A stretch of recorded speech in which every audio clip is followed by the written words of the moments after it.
Assalamualaikum dan selamat pagi.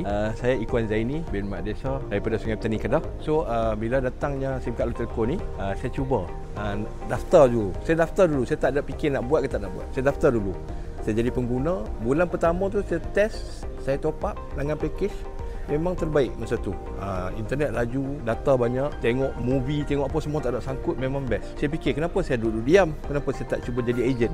Komisen saya pertama pada bulan-bulan tu ada RM184.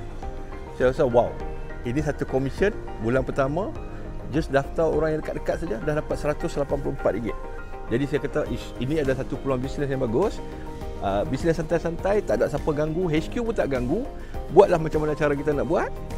Alhamdulillah, bulan kedua tu dah dapat 840. Tetapi bulan ketiga saya buat benda yang sama, saya ulang proses yang sama. Bulan ketiga komisen saya tak dapat 1,600, tapi dia dapat 1,300. Tak capai saya punya target 1,600. Tapi bulan keempat tu saya dapat RM3,300 Malaysia. Di Allo-Telco 4 bulan komisen saya RM3,400. So tuan-tuan fikirkan tengok, 25 tahun dengan 4 bulan.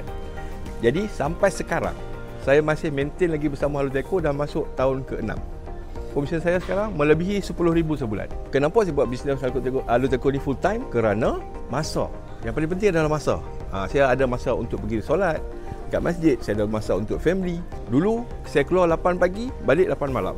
Penat, tidur, saya ulang benda yang sama selama 25 tahun. Okey, saya dah 6 tahun bersama Allo-Telco dan saya melalui perjalanan yang memang menarik.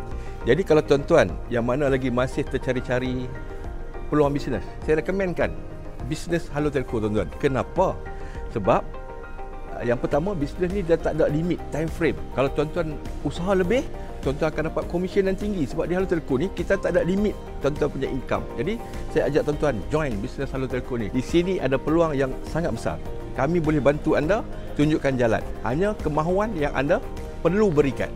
Itu sahaja. Terima kasih.